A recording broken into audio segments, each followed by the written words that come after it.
আসসালামু আলাইকুম ওয়া রাহমাতুল্লাহি ওয়া বারাকাতুহু। আপনি কি আপনার সন্তানকে সুশিক্ষায় শিক্ষিত করতে চান? আপনি কি আপনার সন্তানের উজ্জ্বল ভবিষ্যৎ দেখতে চান? রোহন্ডা SMK মাদ্রাসা, যেটি শিক্ষার একটি অমূল্য নিদর্শন। তো চলুন আজকে আপনাদেরকে দেখাবো এই মাদ্রাসার পঠন পাঠন ব্যবস্থা এবং আনুষঙ্গিক কিছু পরিষেবা। রোহন্ডা SMK মাদ্রাসা, যেখানে চলছে এখন ভর্তির সেশন।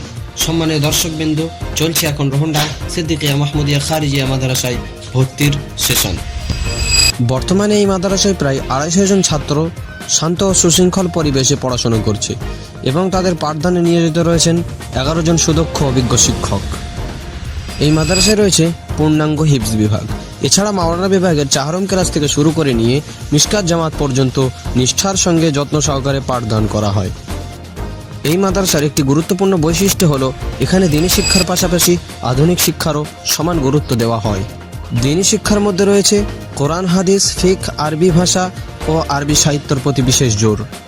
আর সাধারণ শিক্ষার অংশ হিসাবে বাংলা, ইংরেজি, অঙ্ক সহ প্রয়োজনীয় সাধারণ জ্ঞানের বিষয়গুলো যত্ন সহকারে শেখানো হয়, যাতে ছাত্র দ্বীনের পাশাপাশি দুনিয়াবি প্রয়োজনীয় জ্ঞানেও দক্ষ হয়ে উঠতে পারে। এখানে শুধু পড়াশোনা নয়, ছাত্রদের আদব, আখলাক, তাকওয়া ও সুন্দর চরিত্র গঠনের প্রতিও বিশেষ গুরুত্ব দেওয়া হয় এবং তাদের একজন আদর্শ মুসলিম ও দায়িত্বশীল নাগরিক হিসেবে গড়ে তোলার জন্য পূর্ণাঙ্গ চেষ্টা করা হয়। এই মাদ্রাসার সার্বিক তত্ত্বাবধানে রয়েছেন হাফেজ কারি মাওলানা নুরুল ইসলাম সাহেব, যার সরাসরি দিক নির্দেশনায় শিক্ষা কার্যক্রম পরিচালিত হচ্ছে। সম্মানিত অভিভাবকবৃন্দ, আপনি যদি আপনার সন্তানকে দ্বীনি ও দুনিয়াবি জ্ঞানে আলোকিত একজন চরিত্রবান ও আদর্শবান মানুষ হিসেবে গড়ে তুলতে চান, তাহলে রোহন্ডা SMK মাদ্রাসা নিশ্চয়ই একটি বিশ্বস্ত ও উপযুক্ত শিক্ষা প্রতিষ্ঠান।